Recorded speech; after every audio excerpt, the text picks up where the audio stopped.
আমার প্রশ্ন হলো, আপনাদের ইসলাম ধর্মে বহু বিবাহর অনুমতি দেওয়া হয়েছে, কিন্তু আপনি যদি অন্য ধর্ম দেখেন, খ্রিস্টান, হিন্দু ধর্ম, বৌদ্ধ ধর্ম, তাদের ধর্মে বহু বিবাহ নেই। প্রশ্ন হলো, ইসলাম ধর্মে কেন বহু বিবাহ দেওয়া হলো? Thank you.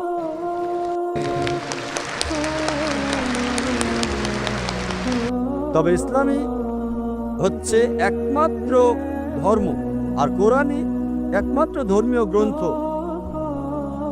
এই পৃথিবীর বুকে যেটা বলছে একটা বিয়ে করতে। কোনো ধর্মগ্রন্থ নেই কোরআন ছাড়া। আমি তুলনামূলক ধর্মতত্ত্বের ছাত্র, যেটা বলছে যে একটা বিয়ে করো। একটা অনুচ্ছেদ নেই বাইবেলে, ভগবদ্গীতাতেও নেই, বেদেও নেই, যেটা বলছে একটা বিয়ে করতে কোরআন ছাড়া। যদি আপনারা হিন্দু ধর্মগ্রন্থ রামায়ণ পড়েন, শ্রীকৃষ্ণ মহাভারতের মতে তার কতজন স্ত্রী ছিল? 16,108 জন। তাহলে মুসলিমরা কেন 4টা করতে পারবো না? সমস্যা কোথায়?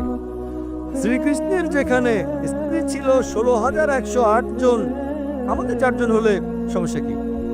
এরপর যদি আপনি বিষ্ণু পুরাণা অধ্যায় 24 অনুচ্ছেদ 1 পড়েন, বলছে একজন ব্রাহ্মণ 4 জন স্ত্রী থাকতে পারে।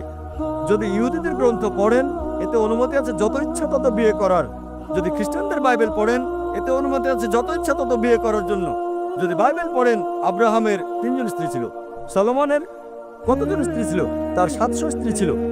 পরবর্তীতে চার্চ নিষেধাজ্ঞা জারি করলো যে খ্রিস্টান একটা বিয়ে করবে, বাইবেল মানা করেনি। আর ইহুদি সম্প্রদায় একাধিক বিয়ে করত। এটা ছিল 1950 সালে, যখন চিফ রাবি সাইনেট পাস করে যে ইহুদিরা একটা বিয়ে করবে। সুতরাং নিষেধ করেছে রাবি, ইহুদি গ্রন্থ না। আর হিন্দু ধর্মগ্রন্থ মতে যত ইচ্ছা বিয়ে করতে পারেন। এবার দেখি কোরআন কি বলে। কোরআন বলছে সূরা নিসা অধ্যায় 4 আয়াত 3, তোমাদের পছন্দের মেয়েকে বিয়ে করো 2, 3 বা 4, কিন্তু যদি ন্যায় বিচার করতে না পারো তাহলে একটা। এই কথাটা যে একটা বিয়ে করো কেবল কোরআনে আছে, আর কোনো ধর্মগ্রন্থে নেই।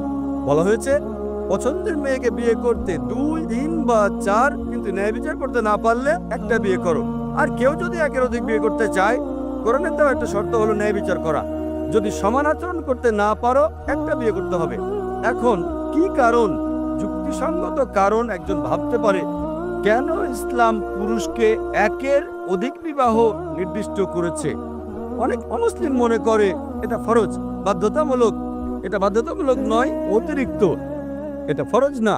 আশা করি উত্তরটা পেয়েছেন।